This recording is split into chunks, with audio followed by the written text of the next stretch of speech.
नमस्कार, बहुत स्वागत है आप सभी का टोटल टीवी में और मैं हूं आपके साथ जया पाल। चलिए शुरुआत करेंगे हमारे खास कार्यक्रम की और चर्चा दिल्ली ब्लास्ट की करेंगे। दिल्ली के लाल किले के पास हुए विस्फोट में जैसे जैसे जांच आगे बढ़ रही है, नए नए खुलासे हो रहे हैं। दिल्ली विस्फोट के तार पुलवामा से होते हुए तुर्की तक पहुंच गए हैं। दिल्ली के लाल किले के निकट हुए विस्फोट के तार दिल्ली से बाहर निकलकर फरीदाबाद से होते हुए लखनऊ, पुलवामा और तुर्की तक जा पहुंचे हैं। मामले की गंभीरता को देखते हुए केंद्र सरकार की ओर से जांच के लिए अलग से एडीजी के नेतृत्व में 10 अधिकारियों की टीम गठित कर दी गई है। एनआईए की टीम में एक डीएसपी के अतिरिक्त कई वरिष्ठ पुलिस अधिकारियों को भी शामिल किया गया है। लेकिन अब सवाल ये उठता है कि आखिर क्या अब भी देश में आतंकी हमले का खतरा मंडरा रहा है?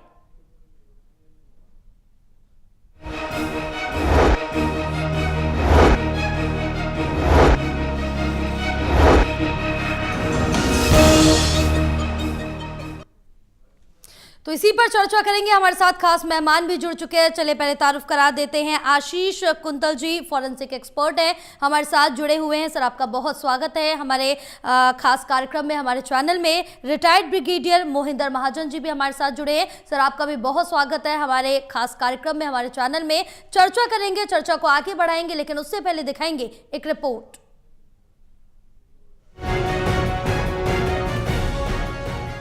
दिल्ली के लाल किले के निकट हुए विस्फोट के तार दिल्ली से बाहर निकलकर फरीदाबाद होते हुए लखनऊ, पुलवामा और तुर्की तक जा पहुंचे हैं।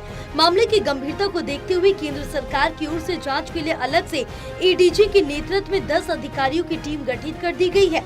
एनआईए की टीम में एक डीएसपी के अतिरिक्त कई वरिष्ठ पुलिस अधिकारियों को शामिल किया गया।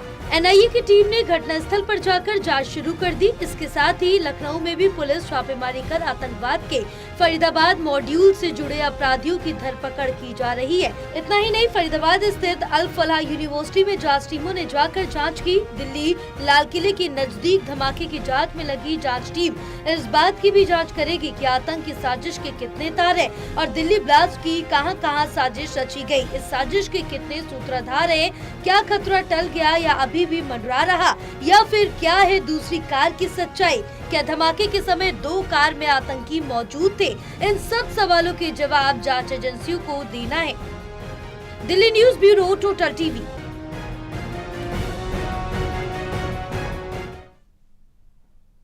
चलिए चर्चा की शुरुआत करेंगे। सबसे पहले मैं आऊंगी रिटायर्ड ब्रिगेडियर मोहिंदर महाजन जी आपके पास, और सबसे पहले यही सवाल उठता है कि आतंकी साजिश के आखिर कितने तार है, कितने सूत्रधार है? क्योंकि जो ये पूरा हमला है, पूरा इस घटना की बात करें तो ये दिल्ली से बाहर निकलकर फरीदाबाद होते हुए लखनऊ, पुलवामा, अब तुर्की तक जा पहुंचा है।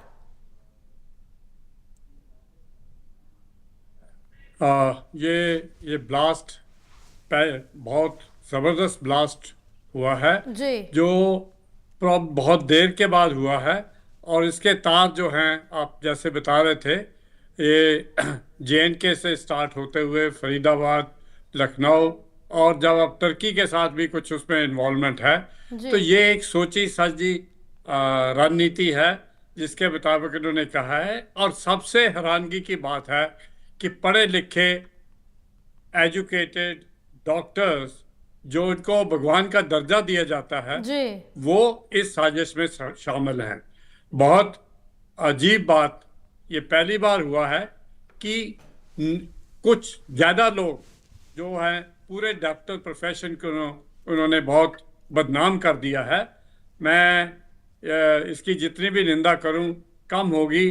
और आगे से क्या हम इन डॉक्टर्स पे विश्वास कर सकते हैं? अगर हमने मेडिकल केयर उनसे लेना हो, हॉस्पिटल में जाते हैं डॉक्टर्स, वी नेवर आस्क कि वो कौन सी जात का है या कहाँ से हुआ है।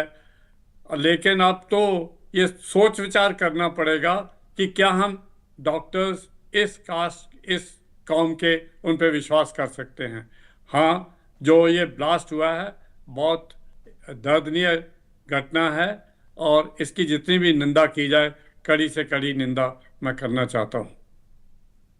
हाँ बिल्कुल है, क्योंकि जो ये पूरी घटना है ये निंदनीय है ज़रूर, और क्योंकि इस पूरी घटना में कम से कम 10 से 12 लोगों की जान गई है करीबन, और कई लोग घायल हुए हैं। बहरहाल अब जिस तरह से देखें कि इस हादसे पर अब एनआईए की तरफ से भी जांच की जा रही, कार्रवाई हो रही है। बहरहाल आशीष कुंतल जी आपके पास आऊंगी, और इसकी अगर बात करें, जिस विस्फोटक जो यहाँ पर इस्तेमाल किया गया था उसकी तासीर की बात करें, उसके बारे में अगर जिक्र करें तो उसके बारे में आप हमें बताइए। अगर हम देखें कि बहुत एक बड़ा ब्लास्ट हुआ है, उसके हिसाब से हमारी फोरेंसिक टीमें अभी लगी हुई हैं सारी चीजें जांच पड़ताल करने के लिए। जी। कई चीजें अंदर में निकल के आ रही हैं, कई एंगल्स को देखा जा रहा है। एक हमारे हिसाब से जैसे यूके के अंदर में सेंट्रल एजेंसी फोरेंसिक को एक सेंट्रलाइज वे में देखा जाता है, उसके तरीके से मल्टीपल फोरेंसिक के फील्ड्स इस ब्लास्ट की इन्वेस्टिगेशन के अंदर में भी लगे हुए हैं। इसके अंदर में एक डिजिटल फोरेंसिक का एंगल भी निकल के आ रहा है कि ये सारी घटनाएं जैसे मूवमेंट हुई है, सस्पेक्ट की मूवमेंट्स हुई हैं, लोगों की मूवमेंट हुई है जो इसके अंदर में शामिल थे, उनके टावर डंप उठाए जा रहे हैं उस लोकेशन से कि कौन कौन से बंदे नए नंबर्स थे, कौन कौन से एक्टिव नंबर्स वहाँ पे ऑलरेडी प्रेजेंट होते थे। सो बहुत सारे बेस फ्रंट पे अभी ये वाली बात चल रही है। एंड मेरा मानना है कि फोरेंसिक अगर हम देखें तो फोरेंसिक के मल्टीपल फील्ड्स हैं। इस ब्लास्ट की वजह से मल्टीपल फील्ड्स एक साथ एकजुट हुए हैं, जिसके अंदर में एनआईए भी है, फोरेंसिक की टीम्स भी हैं, स्टेट फोरेंसिक टीम्स भी हैं, सेंट्रल फोरेंसिक टीम्स भी हैं जो इन चीज़ों के ऊपर निकाल के आ रहे हैं। अभी तक एज पर जो चीज़ें हमारे सामने निकल के आई हैं कि इसके अंदर में ये एक थोड़ा सा डिफरेंट तरीके की चीज़ें करी गई हैं, इसमें नई तकनीक इस्तेमाल करी गई है, जैसे कि सर ने बताया कि नए डॉक्टर्स का इस्तेमाल, नए डॉक्टर्स, पढ़े लिखे लोगों का, तो इसके अंदर में एक मॉनेटरी फंड कहीं से ट्रांसफर हुआ हो, उस एंगल को भी देखा जा रहा है कि फॉरेन रेमिटेंस हुआ है किसी इंडियन डॉक्टर्स और किसी आदमी के हिसाब से उसने उसको उत्साया है कि मैं इस क्राइम को कर देता हूँ, मुझे कुछ इतना पैसा मिलेगा। तो मेरा मानना है कि अभी जांच बहुत ज़्यादा थोड़ा सा टाइम लगेगा, कई सारे एंगल्स को देखने का। मोबाइल फोरेंसिक के एंगल्स हैं, डिजिटल फोरेंसिक के एंगल्स हैं, एक्सप्लोजिव डिटेक्शन टीम अपने हिसाब से काम कर रही है, क्राइम सीन रिकंस्ट्रक्शन हमें हेल्प करेगा कि हम इस ब्लास्ट की एक रिकंस्ट्रक्शन के अंदर में और क्या क्या चीज़ें जान सकें। सेम हमने एक क्राइम सीन रिपोर्ट बनाने के बाद हम एक एक चीज़ को थोड़ा सा with the help of CCTV footage और वहाँ के जो लोग थे, जो वहाँ पे गवाह मौजूद थे, उनके हिसाब से उसे बना के देखा जाए तो चीज़ें बहुत ज़्यादा बेहतर तरीके से हमें और समझ में आ जाएगी। मेरा ख्याल है कि थोड़ा सा टाइम हमें फोरेंसिक टीम्स को अपनी को देना चाहिए, फोरेंसिक अपने इन्वेस्टिगेटर्स को देना चाहिए, जिससे चीज़ें और बेहतर आएंगी। एंड जैसे हमने कल इस मुद्दे पे बात हुई थी कि ये एक ब्लास्ट मेरे ख्याल से एक प्रॉपर प्लान ब्लास्ट था, जो कि समय होते समय पहले फट गया। हो सकता था इसकी जो सेंट्रल पॉइंट ऑफ देखा गया था वो चांदनी चौक और जो इंडिया गेट रेड फोर्ट के जो बीच में का जो जगह था जहाँ पे सबसे ज्यादा क्राउड, लोग पैसेंजर्स पास ऑन करते हैं, तो कहीं वहां उस गाड़ी तक को पहुंचाना एक मकसद रहा होगा। बट एज अगर देखा जाए तो वो उस जगह से, लोकेशन से पहले उसका रीजन हो सकता है कि कोई डर बैठा हो, या किसी जल्दबाजी के या हड़बड़ाहट के चक्कर में वो उस जगह से पहले हो गया। उसे लॉस ऑफ लाइफ उनका टारगेट हुआ कि ज्यादा से ज्यादा लॉस ऑफ लाइफ हो, एक टेरर एक्ट करके देश की भावनाओं को, देश के ऊपर या देश के हेरिटेज के ऊपर एक मैसेज रहा है कि हमने लाल किले पे ये ब्लास्ट किया है, with in the heart of Delhi हमने एक ब्लास्ट किया है इंडिया के। सो ये कहीं ना कहीं एक मैसेज के तौर पे प्री प्लान बेसिस में करा गया है, जिसकी इन्वेस्टिगेशन टीम, सारी फोरेंसिक टीम्स हमारे हिसाब से लगी हुई हैं। एंड कुछ भी कहना बहुत जल्दबाजी रहेगी, बिकॉज अभी एक्सप्लोजिव्स के अंदर भी मल्टीपल तरीके के एक्सप्लोजिव्स यूज होते हैं। अब इनका सोर्स कहाँ से है, एक सिंगल सोर्स यूज किया है क्या, इन्होंने उस एक्सप्लोजिव्स के अंदर में मिलावटें की हैं, कौन सा स्पेसिफिक इसके अंदर प्रोपेलेंट, जैसे हम क्या करते हैं कि कई सारे एक्सप्लोजिव्स में बहुत ज्यादा डैमेज करने के लिए यूज डिफरेंट प्रोपेलेंट्स, तो वो उन प्रोपेलेंट्स क्या वो निकल के आ रहे हैं, जो विक्टिम है या जो डेड बॉडीज हैं या जहाँ के लोगों के अंदर में इसका ब्लास्ट का इफेक्ट पड़ा है, उनकी बॉडी से वो ट्रेसेस निकालने के बाद, टेस्टिंग के बाद क्या चीजें निकल के आ रही हैं। सो उनका थोड़ा सा टेस्टिंग रिपोर्ट आना बड़ा बाकी है। डीएनए अपना काम कर रहा है, फॉरेंसिक टीम्स, बैलिस्टिक्स टीम्स अपना काम कर रही हैं, हमारे एक्सप्लोजिव टीम्स अपना काम कर रही हैं। क्राइम सीन रिकंस्ट्रक्शन के बेसिस पे थोड़े टाइम के अंदर में मेरे ख्याल से घटना का पूरा निवारण नॉर्मल तरीके से हो सकता है। बिल्कुल, जांच तो जारी है। अब जांच के बाद क्या कुछ निकल के आता है, लेकिन तार अलग अलग जगहों से साफ तौर से जुड़ते हुए नजर आ रहे हैं। और मोहिंदर जी, क्योंकि जिस तरह से देखें कि जब पूछताछ में ये भी पता चला है कि जो टारगेट था वो राम मंदिर और काशी था, क्योंकि भीड़ भाड़ वाली जगह जो थी ऐसी जगहों के लिए, ऐसे घटनाओं के लिए चुनी जाती है, इन अगर आतंकियों की बात करें या फिर इन संदिग्ध लोगों की बात करें। जी, ये बात सही है जी। जैसे कि उसका जो रूट बताया गया है, जो टीवी पे भी आ रहा है जी। कि वो फरीदाबाद से चले थे, फिर वो सुनहरी मस्जिद में काफ़ी देर रुके रहे जी। और जिस तरह का ये ब्लास्ट हुआ है, फॉरेंसिक एक्सपर्ट आपके सामने बैठे हुए हैं, लेकिन जो हमने भी थोड़ा नॉलेज के मुताबिक पता किया है कि ये कोई बड़ा आरडीएक्स वगैरह यूज़ नहीं हुआ है जी। शायद लो वाला ब्लास्ट था, जैसे अमोनियम नाइट्रेट है। ये जो है ये गर्मी में वो जल्दी ब्लास्ट हो जाते हैं और ये कार को काफ़ी देर तक रखा है, ऑन रही है, तो इसके कारण वो कार गर्म होगी। मेरे विचार में जी। ये जो जगह जहां एक्चुअल ब्लास्ट हुआ है तो रेड फोर्ट के सामने है, पर वो टर्निंग पे जब वो रिवर्स कर रहे हैं तो उस टाइम हुआ है। इनका टारगेट कोई और था, शायद वो मंदिर था। एक मंदिर भी है जो रेड फोर्ट के पास है, जहाँ की मंडे को, सोमवार को काफ़ी भीड़ भी होती है, ट्यूसडे को भीड़ भी होती है। और इस तरह से ये इन्होंने साजिश की है। हैरानगी की बात, दोबारा रिपीट कर रहा हूँ कि इसमें डॉक्टर्स इन्वॉल्व हैं। Now coming to the present state, अब प्राइम मिनिस्टर साहब गए हुए थे भूटान में एक दिन के लिए और ये ब्लास्ट उसी टाइम होता है। कई लोग टीवी पे मेरे मुताबिक फजूल की बातें करते रहते हैं, प्राइम मिनिस्टर भूटान में क्या कर रहा है। प्राइम मिनिस्टर भूटान में एक डिप्लोमेटिक मिशन पे है, एक जो बेटर अंडरस्टैंडिंग नेबर्स के साथ क्रिएट करनी होती है, वो मिशन पे थे। आपको पता ही, हाइड्रो इलेक्ट्रिक प्रोजेक्ट वगैरह के वो एक्शन ले रहे हैं। मैं भूटान में थोड़ी देर रहा हूँ, मेरे को पता है, नॉलेज है इन चीज़ों का। जी।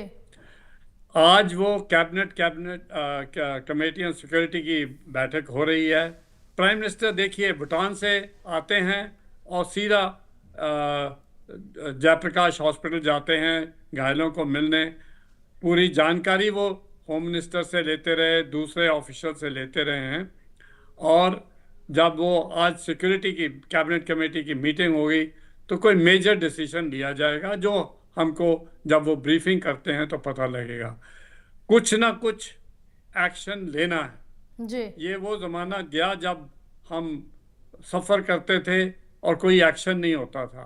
एक्शन आपको पता ही है, और जब पहलगाम हुआ तो ऑप सिंदूर हुआ था, और ऑप सिंदूर ऑफिशियली अभी भी लगातार चल रहा है, कंटिन्यू है। ठीक है, हमने विराम किया हुआ है, लेकिन अगर कोई ऐसा फैसला लेता है कि उनको सबक सिखाना है तो वो आज फैसला कैबिनेट कमेटी ऑन सिक्योरिटी में लिया जाएगा। क्या हमको कितना पता लगेगा, ये बात की बात की। बिल्कुल मोहिंदर जी, लेकिन अगर यहाँ पर कहें कि क्या एक बार फिर से इस घटना के बाद ऑपरेशन सिंदूर 2 शुरू किया जा सकता है इस घटना की कार्रवाई के लिए?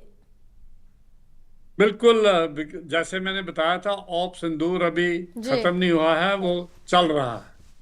और लेकिन उसमें विराम दिया था कि अगर किसी टाइम पे ज़रूरत पड़े, आप सबको पता है देश में एक बड़ी एक्सरसाइज चल रही है ऑप त्रिशूल, वो फोर्सेस अलर्ट पे हैं, चाहे वो एक्सरसाइज पे हैं, इनको डाइवर्ट करने में कोई ज़्यादा टाइम नहीं लगता है। लेकिन ये मैं एडवांस में बता रहा हूँ, एक्चुअल डिसीजन तो गवर्नमेंट का है, लेकिन ये जो है आर्मी, नेवी, एयरफोर्स ये 100% रेडीनेस में है, क्योंकि खासकर जब प्राइम मिनिस्टर ने अनाउंस कर दिया था कि ऑप सिंदूर लगातार जारी रहेगा। इसलिए देशवासियों को भी बताना चाहता हूँ कि इस टाइम जो भी डिसीजन गवर्नमेंट लेती है एकदम एक्शन ऑप्शन 2 हो सकता है। धन्यवाद।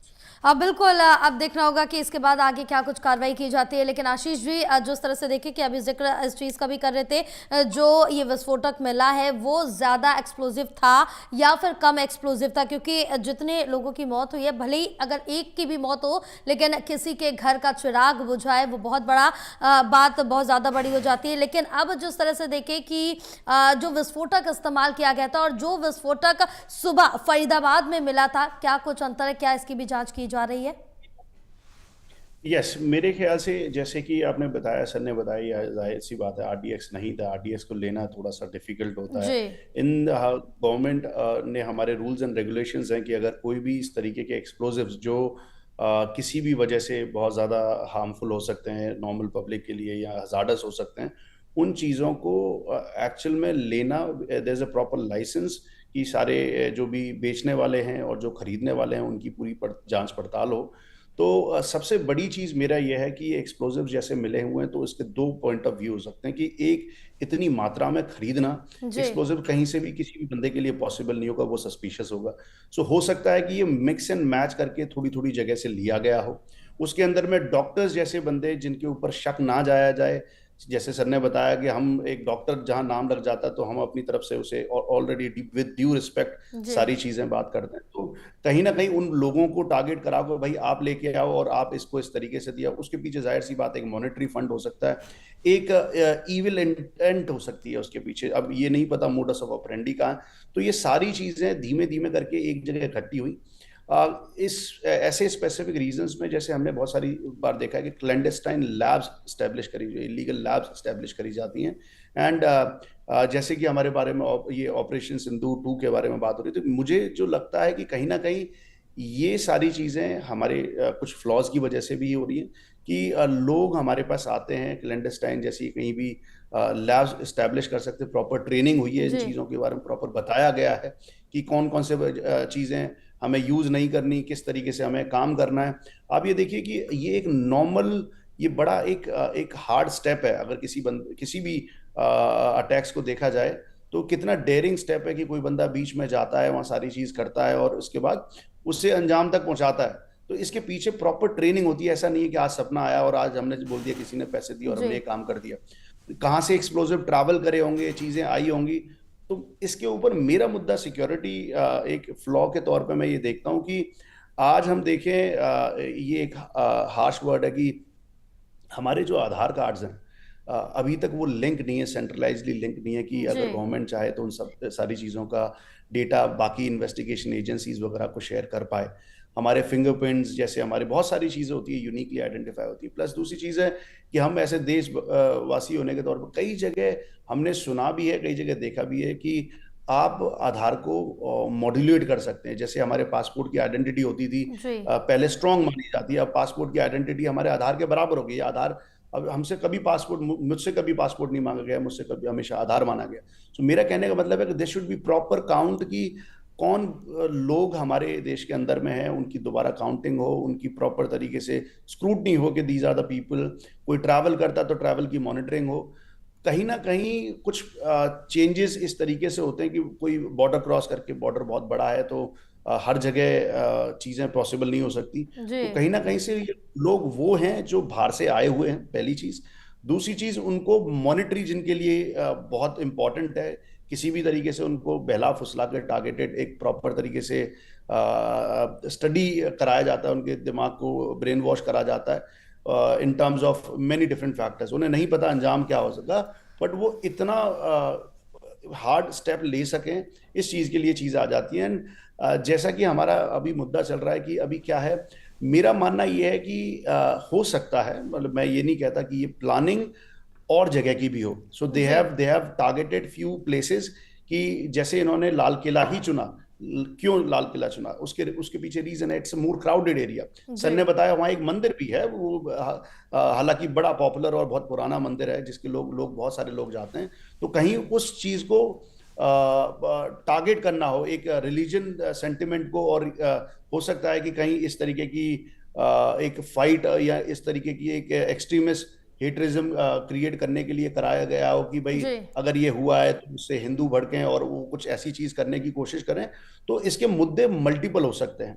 तो ये भी हो सकता है कि एक जो पीछे हमारे साथ जो अभी स्ट्राइक्स करी उनके उनसे कोई अनसेटिस्फाइड और दुखी कोई बंदा हो, उनमें से निकलने के उसने ये प्लानिंग करी हो कि मैं ये काम करूंगा, उसका कोई उस बीच में किसी का नुकसान हुआ हो, उसकी भरपाई। So it's a multiple. दूसरा एंगल मेरे सामने अभी नजर में जैसे आता कि I was reading the news कि अभी पाकिस्तान की सुप्रीम कोर्ट के सामने एक हमला हुआ, वो भी एक बॉम्ब ब्लास्ट ही बताया गया।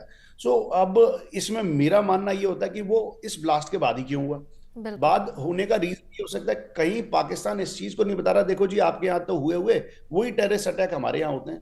तो ये एक मुद्दा कहीं जस्टिफाई करने के लिए गवर्नमेंट पाकिस्तान ने कहीं ये इंडिया के ऊपर इसलिए तो नहीं कराया, फिर उनको जस्टिफाई दिया इंटरनेशनल मीडिया के अंदर में, देखो जी हमारे पास भी अटैक हुए हैं, इट्स क्वाइट कॉमन कि टेररिस्ट वगैरह होते हैं। सो इन सारी चीजों को तालमेलों को अगर देखा जाए, अभी जो बैठक होने के बाद जो चीजें रिजल्ट आएंगे उससे बहुत चीजें निकल के आएंगी। क्या गवर्नमेंट स्टेप और क्या इनटेक लेती है इन चीजों के ऊपर की हमने क्या सीखा इन चीजों से, क्या फ्लॉज हैं, आगे ये चीजें ना हो। और जैसे फरीदाबाद एक लोकेशन है जो एज कम्पेयर टू दिल्ली थोड़ी सेफ है कि कोई बंदा रह सकता है नॉर्मली। जैसे कि हमारा सिस्टम क्या है जहाँ पे कोई अगर मकान मालिक है, किराएदारों को किस तरीके से रखा जाता है। अभी इसके अंदर में ऐसा भी आ रहा है कि बहुत सारे लोग ऐसे हैं कि जिनके अंदर में छोटे छोटे रूम्स और किराए के लिए वो बड़े कम पैसे पे देते हैं, उसके अंदर में कोई आइडेंटिफिकेशन ग्राउंड्स नहीं होते, वो थोड़ा पैसा एडवांस लेते हैं और उनको रखने की जगह मिल जाती है। तो मेरे ख्याल से सिक्योरिटी स्ट्रक्चर, एक प्रॉपर अवेयरनेस, प्रॉपर चीजें और पॉलिसी को चेंज करना, इस हादसे से कुछ सीखना और इसको किस तरीके से सेंट्रलाइज वे में इन्वेस्टिगेट। बिकॉज मेरा मानना यह है फोरेंसिक को इसके अगर अंदर में आप डालोगे तो सेंट्रलाइज वे में लाइव अपडेट्स लेते रहोगे। अभी क्या है, सब सैंपल्स लेके गए, कोई भी फोरेंसिक एक्सपर्ट बिना टेस्टिंग के कोई जवाब नहीं दे सकता। तो सबका जवाब अपनी तरफ से रिपोर्ट एग्जामिनेशन करने के बाद आएगा। तो उस जवाब को आने के लिए एक लाइव अपडेट के बेसिस पे एनआईए, हमारे एनटीआरओ, हमारे गवर्नमेंट की एजेंसीज, हमारे सीबीआई, सारे बंदे एक साथ सेंट्रलाइज होकर काम करें तो एक ज्यादा फ्रूटफुल रिजल्ट निकल सकता है। आई होप लाइक वो कुछ हमारी इस कैबिनेट सेक्रेटरी की बैठक से कुछ चीजें निकल के आ सकती है। बिल्कुल बिल्कुल, क्योंकि अभी सारी टीमें वैसे भी जांच में जुटी हुई है, क्या कुछ रिजल्ट निकल के आएगा वो भी देखने वाली बात होगी और उसके बाद क्या कार्रवाई की जाएगी इस पर सभी की निगाहें टिकी हुई है। एक आखिरी सवाल मोहिंदर जी मैं आपसे लूंगी, क्योंकि काफी महत्वपूर्ण सवाल है कि क्या अभी भी देश में आतंकी हमले का जो खतरा है वो मंडरा रहा है या फिर टल गया है? देखिए, जो आतंकी हमला है, खतरा तो हर समय बना रहता है जी। और खास करके जो हमारे जो अक्रॉस द बॉर्डर लोग हैं उनका काम ही यही है, उनका दिन रात ये काम है कि किस तरह के आतंक फैलाना है जी। आशीष जी ने एक बात कही जो आधार कार्ड बारे, मैं बिल्कुल इनसे सहमत हूँ। कोई टाइम था जब आधार कार्ड प्राइवेट एजेंसीज को दिया गया था और वो खुद बनाते थे, कोई चेकिंग नहीं होती थी और इस तरह बहुत लोगों को आधार कार्ड इशू किए गए हुए हैं। ये ठीक है, सरकार कुछ उस पर अंकुश लगाती है, कुछ चेक लगाती है, लोग सुप्रीम कोर्ट पहुंच जाते हैं, बड़े बड़े वकील उधर खड़े हो जाते हैं और सुप्रीम कोर्ट, अगर मैं ठीक वर्ड यूज़ करूं तो झुक जाती है और वो आधार को बेस बना लेती है। गवर्नमेंट का काम गवर्नमेंट को करना चाहिए, कोर्ट उसमें दखल कम दे तो अच्छा रहता है। बिकॉज जो भी प्लानिंग करते हैं वो उधर जाके बदल जाती है और सरकार के हाथ कमज़ोर हो जाते हैं। शायद मेरी वर्डिंग स्ट्रॉन्ग है, लेकिन मैं आशीष जी से जो उन्होंने क्लू दिया था आधार का, ये बहुत एक रिस्पॉन्सिबल डॉक्यूमेंट जो बनना चाहिए था वो धीरे धीरे स्लिप आउट हो गया है। और इस तरीके से स्टेट गवर्नमेंट ने भी उनको इसमें लापरवाही की है और अभी जैसे SIR शुरू हुआ तो सारे ऑब्जेक्शन लगाने शुरू कर दिए हैं क्योंकि वोट बैंक पॉलिटिक्स चल रही है। तो मैं इस बात से पूरा सहमत हूँ। साथ में ब्लास्ट के लिए, ये आतंकी हमले के लिए हम लोग जनरली तैयार रहते हैं, लेकिन इतना बड़ा देश है, इतनी बड़ी एरियाज हैं, कहीं ना कहीं कुछ होने की संभावना रहती है, जी। तो हर टाइम आके सिक्योरिटी एजेंसीज को ब्लेम करना, किसी दूसरी एजेंसी को, फॉरेंसिक एक्सपर्ट को ब्लेम करना कि अभी तक रिपोर्ट क्यों नहीं आई है, ये बिल्कुल गलत है। जी। टाइम लगता है हर चीज का, एंड कोई फॉरेंसिक एक्सपर्ट एकदम रिपोर्ट नहीं दे सकता बिना उसकी डिटेल्ड इन्वेस्टिगेशन किए हुए एंड विद 100% श्योरिटी।